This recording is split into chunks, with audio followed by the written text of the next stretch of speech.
Welcome to Master the Game. I'm Juce, and today I'm talking to Luis Loza from Paizo. So today I'm really excited about this. We were talking a little bit beforehand about some of the things he's working on and his journey from Nebraska to Seattle, and I'm looking forward to hearing more about that, and also some of the third party stuff he did beforehand. So with that, I will let him introduce himself, maybe discuss anything he's personally worked on or anything he wants to talk about. So, Hey, Luis, take the floor. sure. Hey, Juice. Thanks for having me on.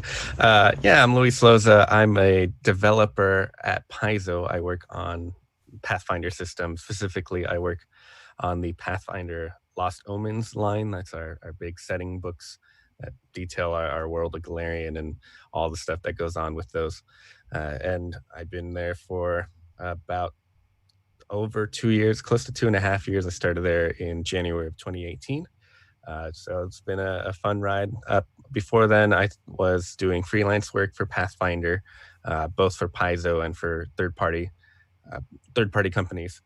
And that started back in 2014 or so. So I've been doing a couple years of freelance, got to know the Paizo folk, and I guess when the opportunity opened up, I decided to dive in, and it looks like it turned out for me, and I got to move up to the big ranks and go to the Paizo itself, and been there ever since, loving it. That's awesome. So you said 2014 you started writing on it. So how far Yes. back does your love of Pathfinder go then? So I remember, I think this was 2009 or so, just randomly on the internet, being on message boards and all this stuff. I found a picture which included one of the cover pieces from Rise of the Rune Lords Volume 2, the very second Adventure Path volume, which has a bunch of ghouls coming out of a well holding what looks like a body wrapped up in a sheet or something. And then it's a scary mansion in the background. And it just said, Foxglove Manor, the scariest night you'll ever have in D&D. And I thought, what is that? I got to figure out what this is.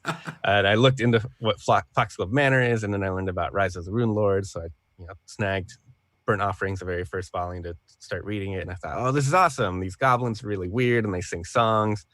And I had very little experience with pre-written adventures. So my first proper pre-written adventure being Burnt Offerings was a great way to get me started and immediately hooked me.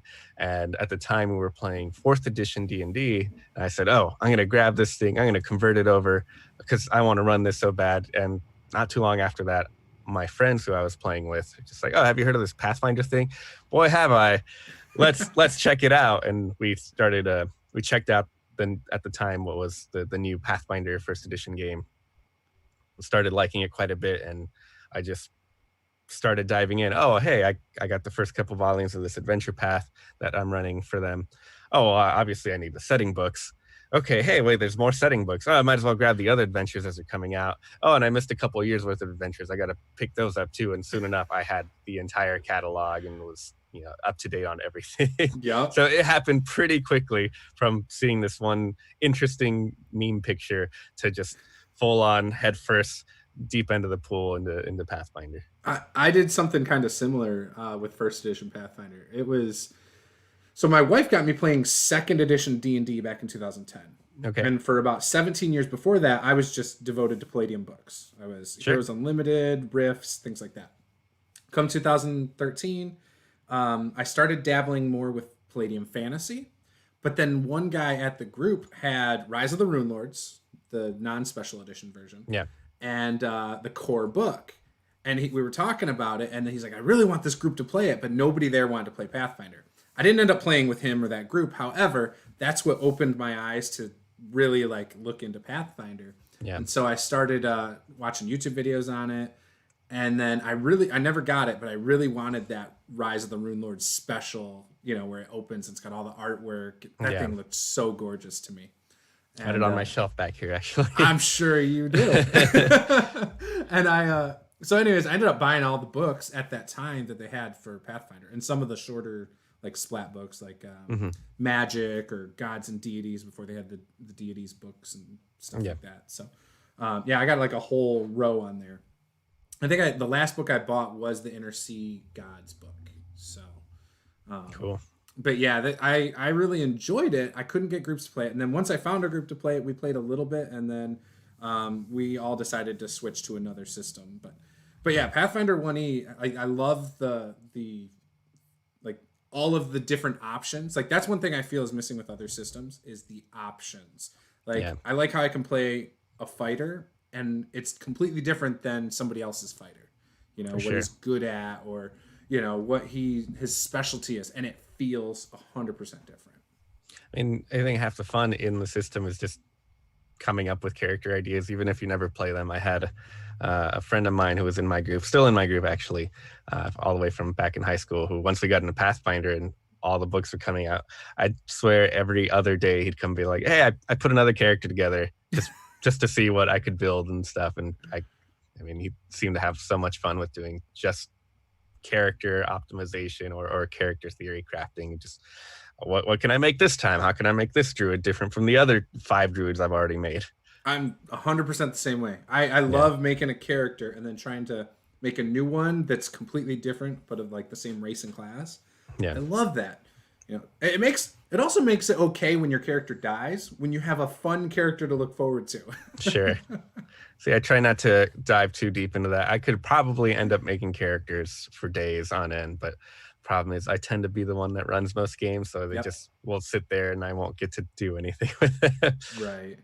So what made you decide to get into creating your own stuff? Did you just as a DM start homebrewing stuff or what? Yeah, so I started playing RPGs in general in high school. I skipped track practice one day to go play D&D 3.5 with my buddies. And as a result, I actually didn't get to participate in the next meet because I skipped on practice, but I think it was all worth it. And at first, I was just a player, and eventually with the group we were in, our DM was very much of the kind that like, yeah, I'd like to play sometime. So if one of you guys wants to DM, that's fine. So after a couple of sessions, I gave it a try and I liked it. Come fourth edition, I become the guy that DMs all the time. Mm. Uh, and I had gotten to the point where I was having a lot of fun making stuff up on the fly. What would happen is new book would come out. Oh, here's the new player's handbook or whatever, PHP 2, or Yeah. here's whatever is out that has just a new race or a new option, and suddenly someone wants to try it out. Hey, do you want to run something for us tonight? Sure, give me an hour and I'll come up with something. And I was having a lot of fun with that. I had a lot of history with video games as well, and I liked gaming. I liked writing and storytelling and stuff. And what D&D and other RPGs presented was a way to take gaming and storytelling, mash them together, and have my cake and eat it too, basically. Yeah. It's that Enjoy creative side. Yeah. Yeah, enjoy the creative side, but still have like that fun crunchiness, the mechanics kind of factored in there. And then of course you're playing with friends, and that's really fun too. So eventually, after being a couple years in the Pathfinder, I started just looking around. I had homebrew stuff here and there, but nothing that I feel would be really worthy of bothering anyone to even try to consider publishing. But on the Paizo message boards, which I would frequent all the time, there's the third party section, which includes calls for, hey, we need writers for this thing, we need writers for that thing, or here's this contest. And eventually I noticed a couple of different contests for, hey, write an adventure for us, give us a pitch, and we'll see what happens. So I put in for a few of those, and I got through with Adventure a Week. They had the Pathmaster contest, which is basically give us a pitch, we'll select the 5 best pitches, and these pitches will get to go on and become full-on modules. And I got to write my own module for that, got paid for it. And then from there, if once those 5 modules are out, the fans will get to vote on which one they like best, and the winner gets to write their own mini adventure path. I didn't win, but I got to write my own adventure, and suddenly I had something under my belt that I could go around and say, hey, I've written stuff. I've written a lot of stuff, it turns out, because these things are, a module is pretty long. And from there, I was able to get in with other third parties and very quickly get in with Paizo. I think that contest was in 2013. So within a year of that, I was getting my first assignment from Paizo. So that was pretty cool, and just never looked back since. That's awesome. And how long were you doing that before it became like your full-time job? Oh, it was never my full-time job. Oh, okay. Freelance writing is as fun as it is kind of a unreliable business. Yep. As much as I liked writing, I would have had to dedicate so many hours of my day just constantly asking for work and making sure I was getting things done in, I don't know, something like a quarter of the time of the deadlines that I was needing, because then I would be done with something so I can turn around and go do the next thing and do the next thing and constantly rely on Yep. that money. It's like And there are people, sales, selling yourself. yeah, people can do that. It's great, but it's not something I wanted to do. So what this was just supplemental money that uh, was cool. Hey, I can use this to just buy more RPG stuff. My wife was totally fine with, uh, suddenly a lot more fine with me buying so much Pathfinder stuff when they were paying me and giving me free copies. So it kind of became this self-sufficient cycle where I would write for them and then just send them their money back to buy the stuff from them. So it was great, and it was I'm surprised nice. you didn't work it into your contract that you need resource material. Oh, I got those all the time as PDFs, but I got to have that Oh, hard copy too to put on my shelf. yeah, PDFs Uh, don't work for me. so that was nice supplemental money. Sometimes here and there, save it for myself to buy a nice thing. And when you're living in Nebraska, a couple $100 actually goes a long way compared to here in Seattle now. So back then it was just like, oh, look, I get to write stuff, put my name on things, and they give me money and a free copy. That just is icing on the cake. Right. That's pretty cool. And I'm sure the first time you saw your name in a book that was actually a physical product was pretty exciting. Oh yeah, absolutely. It was a great time. That first module I wrote, that first adventure, it was originally planned for a PDF release, and my wife was very kind. And for my birthday, she took that, printed it out, and bound it into a book so I Oh, could have a nice. physical copy of it. Later on, they ended up doing uh, a printed version. I forgot how they went about. I don't remember if it was just um, pay to print it out or whatever. But Like a print I on have, demand service yeah, or print on something. demand. But I have an actual copy from the company, but it's not as good as my bound copy made by my wife for my birthday to celebrate my very first RPG writing. And then seeing my name in the Paizo credits, you know, was amazing. It was great. I loved it so much. I bet that's kind of like a bucket list item, but I don't write enough to ever get noticed Yeah. anyway. So, so it's more like a wish than something I'm pursuing. That's pretty cool though. So you said that you had done that up until about 2018, and then Yep. you were offered the actual job, like a full time position, with Correct. Paizo, and I'm sure that required you to move to Seattle. Correct? It did. Yeah. So up until late 2017, I was in Nebraska, and then my wife decided to go to grad school. So we had moved to Indiana. She was studying at IU there. Okay. And about 2 months into that, after we had moved all the way from Nebraska, the position goes up on Paizo. And I thought, oh no, what do I do?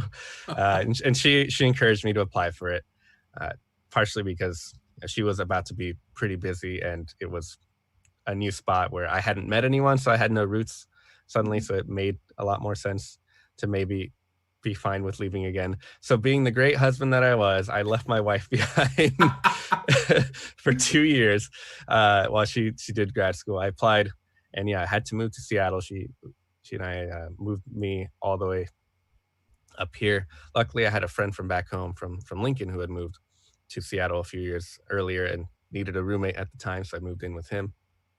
I've been here since January of 2018 and been working, and it's been a great time. That almost sounds like fate. Like it all just worked out, perfect timing. Yeah, there were a few times when a position would open up that I was similar to my current job, being a developer, and both times I was either not in a spot where I think I wanted to try to move or anything yet, or I didn't have enough under my belt to consider myself qualified for it. Hmm. It it asked for something like 3 published credits or something. At the time, I had only like my one adventure and maybe one other thing. It's like I think I could do the job, but I don't meet that criteria, and maybe I should get more experience. And it was probably good that I did, because I learned a lot more doing so much more writing for Paizo directly, and learning their house styles and how they do everything meant it was a lot easier to slip in once I was part of the company proper. Right. So is your wife still back in Indiana? Now she's done with grad school. She is now got her master's and is moved up here to Seattle with me. So it's a lot better now that we're not apart. Right. What's she do, if you don't mind me asking? She works for the state here. She works for the Department of Ecology and helps work with grants and stuff like that. Oh, cool. She's doing a lot more for the world than I am, I think, writing RPGs. I don't know. Right now, us gamers are kind of important, I think. Yeah, I guess so. A lot of people sitting around playing games now. With that, I forgot what I was going to ask. Oh, is she a gamer as well? She likes to play board games. She's not much for RPGs. She is not really into role playing as much. She'll play games and can do mechanics and all that stuff just fine, but having to do a character and think on the fly like that isn't for her that much. She's played. Gotcha. She thankfully I asked her to play Pathfinder once. She did, and she tried it out, and that's all I ever wanted to ask of her. And she said she had fun, but really isn't for her. Gotcha. Makes sense. Yeah, I'm one of the lucky ones. My wife is into RPGs. She is the reason I've gone down this rabbit hole of getting really into it. However, she wishes I was not as into it as I am sometimes. It's expensive, Yeah. It's like, oh, a new product's out, I gotta buy it, or I want to buy it. So, yeah. And like I said, she's the one who got me into D&D. Mm-hmm. So, again, I'm a lucky one. But I'm sure it works well for you guys too. I'm sure you got your nice balance of work-life balance because of it. So. Oh yeah, it works out pretty well, and we still play lots of board games and stuff together. Yeah. So it's not like gaming is completely not in this household. So. Right. So being a developer, what does a developer actually do? So a developer for Paizo is kind of they're kind of the jack of all trades in terms of what they do. So I do editing, I do rules balance, I do continuity, I do all kinds of stuff. I'm the main person in charge of a lot of stuff. So when we make a book, obviously the first thing we have to do is figure out what kind of book do we want to make. Oh, let's make a book about magic. Let's make a book about, new spells. Let's whatever the case might be. We decide on a book, usually as a group. We have lots of developers. We have developers for our Adventure Pass, developers for Starfinder, Pathfinder. We have organized play for Pathfinder Society developers. So they vary, but all the developers kind of get together. We get ideas, or what might happen. It's me and Eleanor Farron. She is the other developer for the Lost Omens line. We might come up with ideas like, hey, let's come up with a book for all of the gods and stuff. And then we gather with the team, get ideas for what we want to see in the book, and iron that out and make an outline. And once that outline is done, the developer of the book is in charge of reaching out to writers to see, who wants to write on the product. Sometimes we ask people internally. We ask freelancers for us. Sometimes we have regular freelancers that we tap a lot. Sometimes we have new freelancers. There's always freelancers coming and going, either because they're busy, they might just decide freelancing isn't for them, or they might already be working on too many other books for us, so they can't take on more work for us. So we guess we got to figure out who else to write for us, stuff like that. So we assign the book. We give them a period of time to write, usually a few months. And once the writing comes back in, that's when we do our big development pass, which is going through all the writing, making sure it all has a similar Pathfinder voice that you're used to reading in all the books. Make sure it lines up with all of the lore and continuity that we've had up to this point. If someone suddenly decides, oh, this god that was dead, no, it turns out they were alive the whole time. We can't let that thing fly. Stuff like that. But we do give the freelancers wiggle room, especially with the Lost Omens book, because they're meant to be setting books. There's constantly new stuff that freelancers are coming up with, or that they will write that inspires us to tweak and add to in development. So if we ask for, hey, give us a new city that's full of elves, it might be something that we said, oh, this is this city, this elf city, and then just name drop it and never mentioned it. afterward, 5 years ago, and now we want someone to expand on it, or we might want something brand new, whatever the case might be. So we go through all of that. We give it an editing pass, grammar and all the stuff, try to make it sound nice as best as we can. I am not trained to be a proper editor. I haven't gone through all of that training, so luckily we do have an editing team that takes it after we handle all that to make it sound even nicer. But we try our best to at least get it up to a better spot so the editors have an easier time. Then we go through and we try to give a balanced pass to all of the material that we receive. We have all the new feats, all the new spells, make sure those all line up and are working correctly with their mechanical language. We luckily also have, now in second edition, we always have a dedicated design person that comes by and also gives everything a design pass to make sure things are looking good. But we kind of cover all of those aspects: the editing, the design, the flavor, the setting material, all of that stuff. And once that's all done, like I said, we hand it off to our editing team. It'll eventually come back from editing and go to our art team, and our art team takes this and lays it out, puts it into the book. You got to go back inside in an almost ready to go state. I'll be in a minute.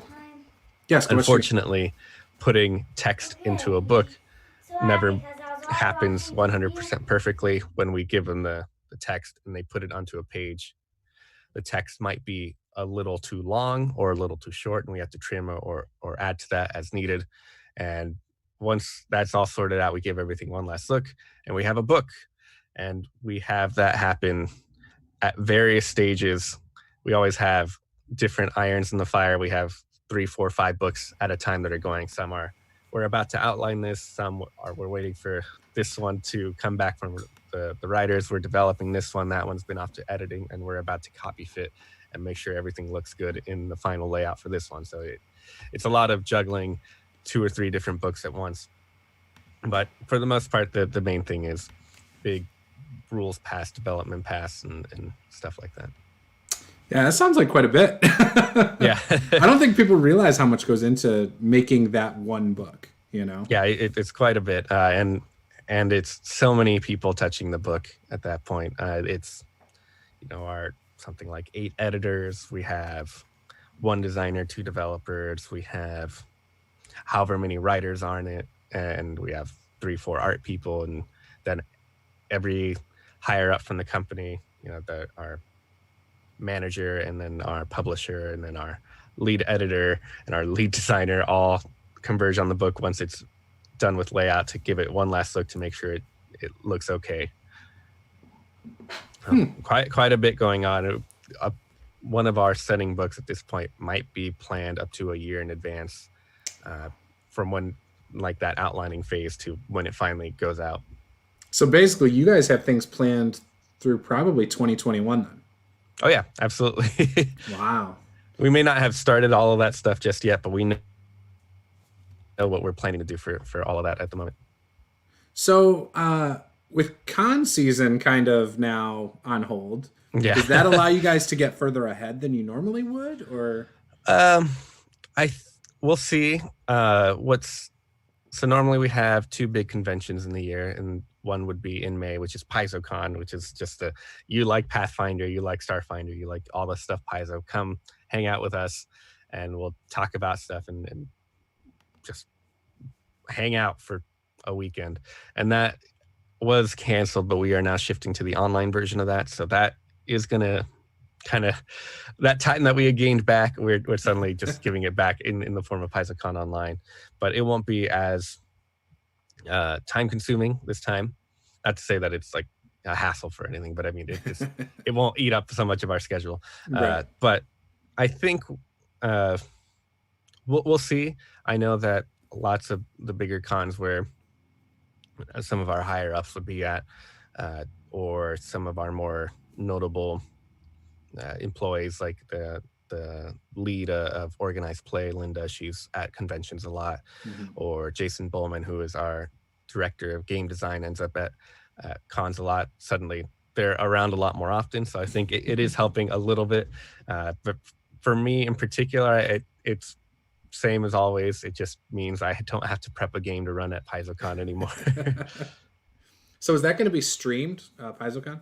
Yeah, it's streaming in 2 weeks, I think. It's the last week of, or no, it's the first week of June, I First think, week of because June. it's supposed to be the week after Memorial Day. Gotcha. Uh, yeah, we're gonna be doing a few hours of streaming every day.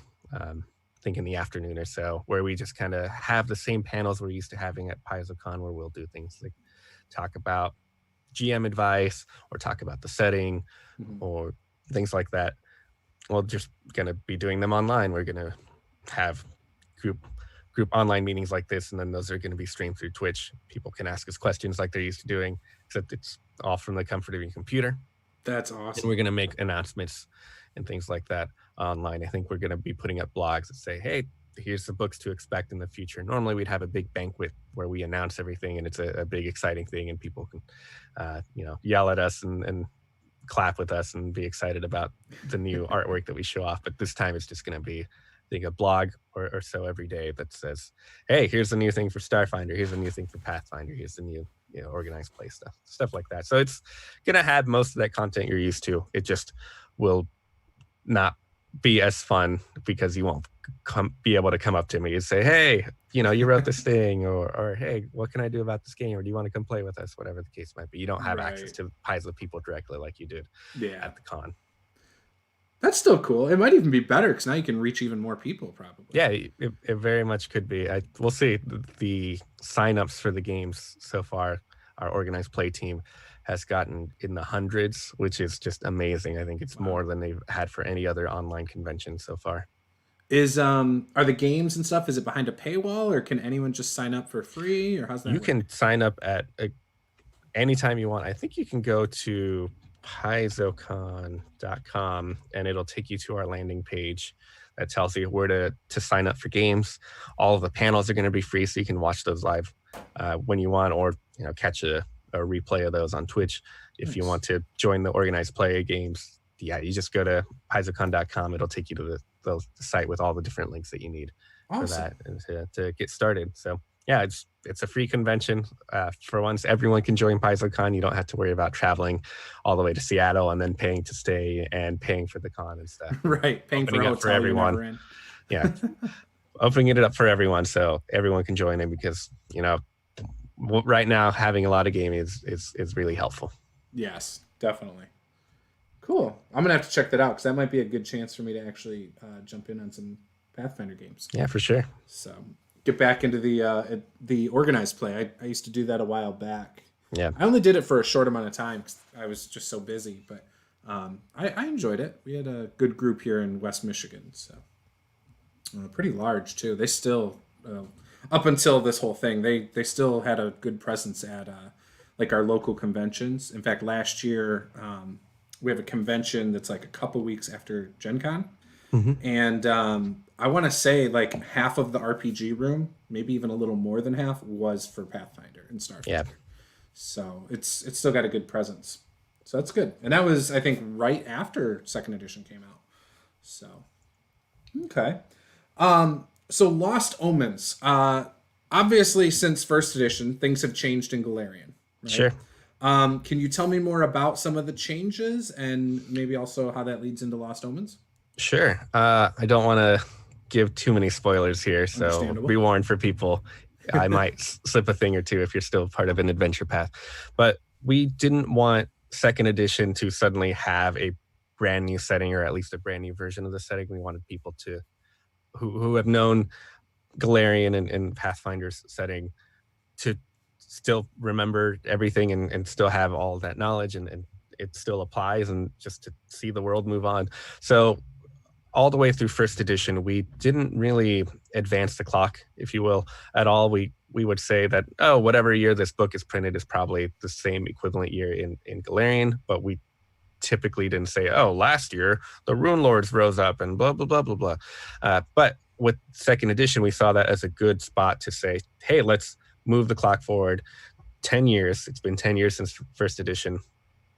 And then we can implement all the different setting changes we want to present an updated version of the setting. It's still, for the most part, the same stuff, but things have changed a bit. It would be really weird if 10 years goes by and the same really old guy who's been king is still just really old and on the verge of death and has been on the verge of death for 10 years. That wouldn't make sense after 10 years. So what we did is we looked through mainly our adventure pass, which are our biggest world-changing events, and decided, all right, let's come up with an official conclusion to these adventure pass. We're not going to go into full detail and said, oh, obviously when the Rune Lord shows up, it was a 20th level fighter and an 18th level wizard and a half elf ranger, and because we don't want to lock out any particular groups like that. But we said heroes showed up, there was a Rune Lord, they fought the Rune Lord, the day was saved, and then this is what happened as a result. So we did that with all of our adventure pass. We figured out what the biggest changing events were. There was the World Wound, which was dealt with Wrath of the Righteous. Yep. We mentioned up in the north there, yeah, up in the north. We mentioned different events like that were big things that suddenly, hey, they've been resolved. The world was not ended. Heroes showed up and saved the world, but that doesn't necessarily mean the world is now a perfectly safe place. There's always going to be dangers and stuff out there because you got to go adventuring, of course. But suddenly there might be new leaders in different parts of the world. There might be, a whole new sets of nations. There's actually 3 different nations that we changed up between first edition and second edition, and just implemented big changes like that, but not so to the point where it will invalidate whatever you do on your setting, and hopefully changes that are easy enough to turn back or adjust if you need to for your own home campaigns. Maybe in your game your players lost in Wrath of the Righteous and suddenly the World Wound is growing bigger, and now you're going to look to do a whole new campaign where you finally go in and seal that up, but it's going to be the most arduous, ridiculous, biggest world-ending fight kind of thing that you've ever seen. Oh wait, no, this book came out, said it's resolved and the World Wound's closed. No, actually I can just roll that back a little bit and then we can do our campaign. Stuff like that. And just implementing that stuff. Pathfinder Society had lots of different changes that came about over the years, and we implemented some of that. For the most part, though, it's still the same setting. If you're used to the different regions, like Assyrian is still ancient Egypt, and Ustalav is still Universal movie monster world, stuff like that. So it's still going to be, for the most part, the same Galarian that you're used to, because we want to keep playing in Galarian. We still have lots of stories to tell in there. And as for the Lost Omens thing, we in our setting have had different ages that have happened over the years. They might be a couple millennia long, and here's the age of anguish, and here's the age of darkness, and blah blah blah. And with Aridin not returning and stuff, we entered what was called the Age of Lost Omens. And going into second edition, we thought, oh, Age of Lost Omens is a great name for a kind of setting, kind of like Forgotten Realms has that, even though it's Orth or no, Orth is Faerun, that's right. Even though it's Faerun, but everyone calls it Forgotten Realms. So rather than just say, oh, I play in Galarian, you can say, oh, I played Lost Omens, or I play in the Age of Lost Omens, and we wanted to lean into that. Tells you everything you need in the name. Yeah. So and it's a lot easier for people to start recognizing, oh yeah, Lost Omens, I've heard of that. I play that in 5th edition D&D, but we play in the Lost Omens setting too, stuff like that. It's a lot easier to work with than giving someone a made-up fantasy name like Galarian and expecting them to immediately know what that is. Don't have that brand recognition yet. No. Yeah. I'm just kidding. No, that's cool. Yeah. So one of the things you had mentioned in there that I thought sounded kind of cool, I could imagine if maybe I hadn't played a ton of Pathfinder and I had defeated Rise of the Rune Lords, for example, and then reading it in a book that it's kind of mentioned, even though it doesn't specifically name my character. I almost feel like I might even be like, oh, cool, it mentions what we did as a group. All right, cool. Yeah. So that's kind of nice. I being in charge of the setting line and doing development for that means I actually get to sneak in some of the results of my home campaign and make them official. So there's, I think, we don't mention, so Kingmaker, you end up making your own kingdom and stuff. We don't mention what the name of the new kingdom is. We just said, oh, there's lots of new kingdoms, and other kingdoms have fallen, and mention some of the kingdoms in the AP that you might recognize. We're like, oh yeah, we dealt with them. We don't specifically say this new kingdom is Hamilton and it has this many people. You don't want to nail that in. But I did take that kingdom and say, oh, one of the young new kingdoms that showed up happens to be named the same name as our kingdom from Kingmaker, and kind of canonize that just a little bit. And it's fun to sneak in like our own home characters or references to other campaigns and stuff like that. I know plenty of other developers have snuck in, oh, here's this NPC name. It's technically the NPC's name is one of my player characters' name from a different campaign, so that's pretty fun. And we get to order art of our own characters and stuff here and there too. So it's fun to kind of play around and throw in our own stuff and make it more personalized, make it our own, and then make it official too. I can see you just beaming, like you're even just thinking about it. You're like, great. Oh boy, there's an upcoming Lost Omens book called Lost Omens Legends, where we focus on different NPCs that are important throughout the world.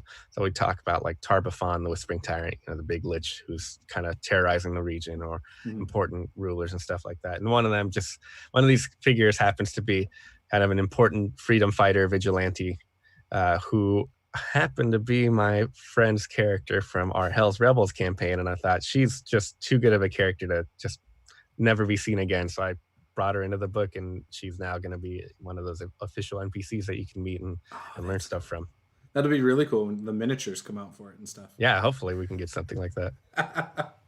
Do you guys get any say in that, in the miniature stuff? We get some say in that, like, oh, we'd like to see, we want to see more dwarves or whatever, or we think we should have more villainous, I don't know, like we want more mummies, or we want more undead, or we want more Pathfinder Society minis, stuff like that. Yeah. We don't go on and decide that. That ends up being Eric Mona and Mark Moreland's job. They're the ones really in charge of doing that. But what we can do is we also put in the art orders for all of our books. So we say we need a halfling adventurer who happens to be fighting with a longsword or whatever, stuff like that. And these art orders, we order them in such a way that a lot of the pieces that we use can end up becoming pawns. I don't know if you've played with the Pathfinder pawns at all. Yeah, I got the beginner's little box tokens. for Pathfinder. Yeah, those little tokens. We grab a lot of the artwork from our existing material. So what ends up happening is we come up with the cool art that we want to see, which then ends up becoming pawns for a lot of people to play with. Right. And somehow a lot of that stuff becomes miniatures too. Yeah, look at that. So not directly, but eventually a lot of the stuff that we want to see as miniatures does become a miniature. That's cool. I've always loved the Pathfinder miniatures. There's so much like character, and like they're not boring poses. It's usually pretty dynamic. So I've always liked that about those.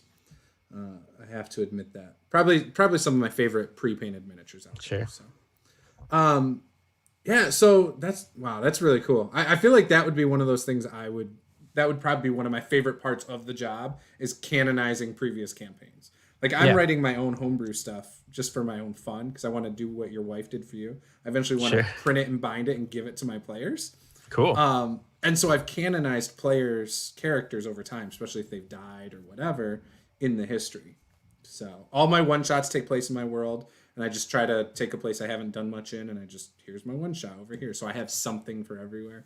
And there's a ton of canon characters over the course of 6 years in this world. Yeah, it's a lot of fun to put together. When I was doing 4th edition stuff, all the random, hey, we want to try out this character. Can you give us an encounter for tonight? I'd come up with stuff and eventually start tying it all together and stuff like that. And suddenly they'd realize, oh, wait, we're in that same forest right next to that other thing that happened like 2 months ago. What the heck? And it's just so much fun. That's the best. I started a group in 2014 that I'm no longer part of, but it was the RPG One Shot group on Facebook. Okay. And we grew it to like 4,000 people, and we used to play games. There was at least a handful of games every night that somebody was running, right? And so a lot of us started playing with different like character concepts, homebrew rules, setting type stuff. Like a lot of the guys from like Absolute Tabletop used to play in there. There's someone named Lloyd Collins who created his own like Viking 5e campaign, and I think the roots of that started through some of his one shots through there. He was the MVP of the one shot group. He'd run a game every night for like 2 months straight. It was ridiculous. Wow. Yeah, it was insane. But so like we were like I probably played in the course of a year at well over 100 one shots, not to mention the the campaigns I was playing in. So it was a lot of fun. Now if I could just canonize all that, right? Get a job for Paizo and put it all into Galarian somehow. For sure. So you're a developer now. Is that what you want to do for the foreseeable future, or would you eventually want, like, what are your aspirations in the RPG industry? I mean, that's the thing. There's not much higher to go at this point beyond like Part owner of Paizo. Yeah, taking my boss's job at that point. So I don't know. I think I like to do this for a while still. There's a lot in my head that I'd like to get out for people to enjoy. There's a whole, what is it, like 70% of Galarian that we haven't really explored yet. We've always been in the inner sea, and we've shown everyone the whole world map and said, look, there it is. And then just kind of left it there. Right. So because there's those 2 other continents, right? Yeah, there's a few other continents out there that I'd love to, at the very least, give, a decent sized book that says, here's the basics of what's all in here. So if you ever want to come up with a campaign set in one of the other ones, here's at least some groundwork to get you started. I mean, even better, I'd love to give it a full treatment like the Inner Sea World Guide, which got 300 pages to talk about all that stuff and give you a whole thing. And I'd love to do that for each continent. We'll see. That's asking for a lot. I guess I wasn't around with the company when this happened, but they did a campaign setting book, 64 pages on Tian Sha, which is kind of their the Asia themed continent. Yep.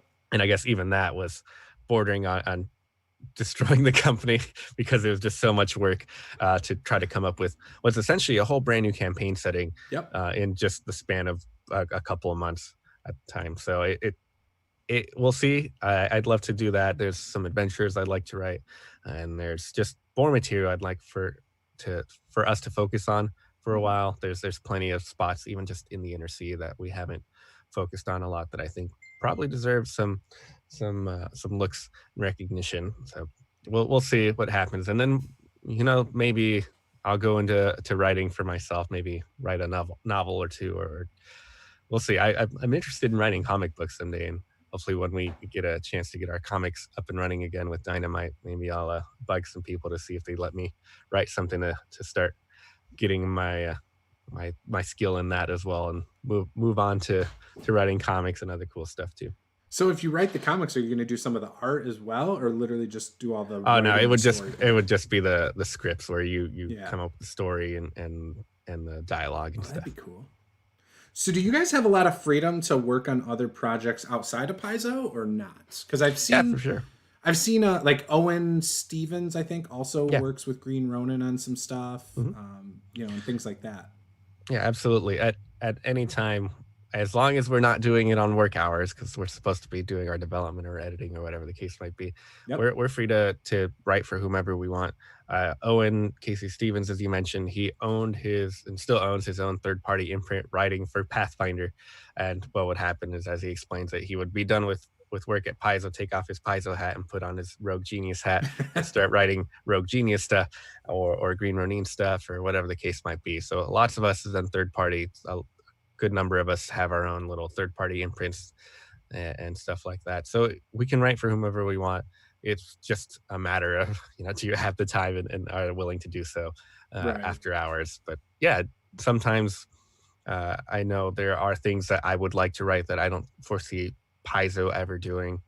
For example, if I wanted to write something that was like the material system from Final Fantasy VII, I don't think we're gonna, to my heart right there, buddy. I don't think we're going to be touching something like that, or if we are, at least not anytime soon. So if I want to have it in the game, I got to write it myself and put it out there, and I might as well sell it to people.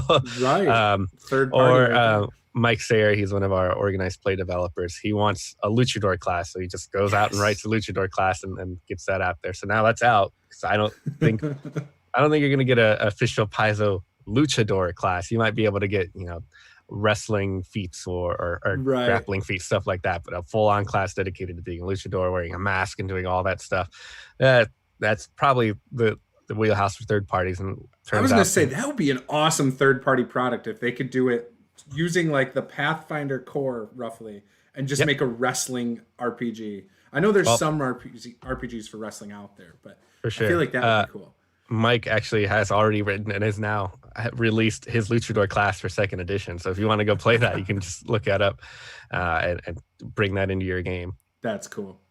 Both of those things are speaking to my heart. Like I'm a huge wrestling fan. This is actually a wrestler. Yeah, I see your AEW hoodie. So like I'm just a huge wrestling nerd. I'm a sports nerd, like all of it. But Final Fantasy VII is my favorite role-playing game or favorite video game of all time. Sure. From when I was like 12 years old. And it was funny. It was a Christmas gift to me. And my mom got it for me because she asked the guy at the store, hey, what's something like Zelda? Because I remember my kid liking Zelda when he was younger. And so they're like, well, this is probably the closest thing. It's nothing like it, right? Nothing at all. I started playing it and I hated it the first day I played it. And didn't touch it again for months. And then one day I was bored and it was like almost summertime. I was like, all right, I'm going to play it. And I was hooked. I ended up beating the game like 10 times that summer. Sure. Like I cried my eyes out at a certain point in the game. I'm not going to mention that most players don't know. Yeah, it was. Yeah, and I actually am getting my kids into it now, so it's great. So I don't have the new one yet because I don't have a PlayStation, but the old one is still played in my house pretty frequently. Yeah, that's great. Wow. Yeah. You know what though? That needs to be made into something too. I've been saying that for years. I know there's some third party, not even third party, just some fan made Final Fantasy VII RPGs that try to replicate the feel of the video game, like turn based and all that. But I feel like and I said this with original Pathfinder, it would be perfect as like a third party thing to go along with Pathfinder. It just seems like the feel of Pathfinder would work well with, you have powdered weapons, you have laser weapons, you have all that stuff. Sure. To implement that would be so cool. So if someone's out there listening to this and has that ability, make it happen. There you go. Juce will give you money for that. I would buy it. I would probably spend way more than I should on that. I know there's other people who would too. So no, that's really cool. Let's see. So yeah, I think I've asked you pretty much everything. Do you miss Nebraska at all ever? Oh boy, there's a lot of food that I miss from back home. The last few years I was living in Nebraska. I lived in Lincoln, which was the state capital. So it's a pretty decently sized city for Nebraska. And I lived not 2 blocks from a great Mexican food place that was open till 2 a.m. every night. So I could get tacos whenever I needed. It's a college town too. Yes, it's college town. So everything's it's perfect open for all of that. So there would be times 11 o'clock rolls around. I'm not ready for bed. And suddenly I just look at mom. I just say, tacos? Yeah. And we just, lace their shoes up and walk down the block to go get tacos and love it. Lots of great food that I miss. Obviously, I miss a lot of my friends from back home, friends with family. Yeah. But I will not complain about the lack of snow or the 100-degree weather with 85% humidity. That that's not stuff I miss. Seattle is my wife's put it, it's gonna make us soft because we had grown to get used to all the harsh winters and the really hot summers and all that stuff, but here it's just like, oh, it's nice during the spring and not somehow really cold and then at the end of the day blazing hot. Right. Yeah, we get some pretty crazy weather over here. Like just 2 days ago it was cold enough to snow. Yeah. And then yesterday it was like pushing 70. Today it's rainy and 40s. It's up and down in Michigan. So, and we get like, I'm on the west side of the state now. We get tons of snow. Like it'll snow like 14 inches just overnight and we'll just be snowed in. Yeah, that stuff I don't miss. I like my weather being more predictable and, kind of slowly working towards, it's getting warmer or it's getting colder. That's fine. Give me some time to build into it. Yeah, speaking of food, I used to live about 8 miles from Ann Arbor, Michigan, which University of Michigan's there. And so any night you could go down there until about 3 in the morning, I think. Most places were still open selling food because of the bars. If I wanted pizza or breakfast food, we had a place called Fleetwood Diner that was like a metal tin can trailer, like downtown, just in the middle, and you could go in and eat diner food. That was cool. all sorts of stuff. Tacos. We had like a place called Pancheros, Big Ten Sure. burrito, some authentic stuff. You know, all sorts of good food. I miss it. Now I'm in West Michigan, and nothing's open past 6 on a weeknight. It seems, except for chain restaurants. Yeah. So, well, awesome. Well, thank you, Lewis, for giving me your time today. I really appreciate Sure. it. I'm sure I'll reach out to you again sometime because this was fun. I enjoyed learning more about Pathfinder and the Yeah. Lost Omens line. So, Absolutely. but yeah, if there's anything else you want to plug, your Twitter or any websites or products. Yeah, I got a few things. So I do a blog every other week for No Direction. They're the No Direction Network. They're kind of the Pathfinder and Starfinder like podcast. So if you go to nodirectionpodcast.com, you'll have lots of blogs there. I do one every other week called Monsters Physique, where I just take monsters, I convert them over, or I take fun stuff from pop culture, like characters from video games or movies and stuff, and give them Pathfinder stats or Starfinder stats. So you can check that out. And I also do a podcast through the No Direction Network called Legend Lore, where I talk about Pathfinder Second Edition. And we do deep dives on things like character creation, or here's all about the fighter, or here's all about spells and stuff like that, and answer fan questions and stuff with not any official authority, because but I know the game pretty well, so I feel like I know what I'm talking about. And in addition to that, I've done lots of writing. I still do writing for Paizo and Pathfinder stuff. So I've written two adventure path volumes, actually, that I'd like to point out. So one was the second to last adventure path for first edition, which was part of the Tyrant's Grasp adventure path. And that was actually a chance to go to Arcadia, one of the other continents in Galarian. That's kind of the Americas of the setting. And I wrote an adventure called Born from the Sun's Grace. It's Tyrant's Grasp number 5, which is basically set in a fantasy inspired version of Mexico, which is Cool. pretty fun. It has lots of a unique look and stuff going on. It's pretty fun. And the other one is I wrote for the very first adventure path for second edition, Age of Ashes. I wrote the final volume of that called Broken Promises, which gets you all the way up to 20th level, and you get to play with the high level stuff at the end of the game and kind of really go out with a bang as you finish up the adventure path. So if you want to check out some adventures, check both of those out. And otherwise, check out the Lost Omens books. There are lots of cool setting material. We have new character options, new flavor stuff all the time, every couple of months for that. So look forward to those books, and tell us what you think about them. I'm always looking to improve them and give people what they want.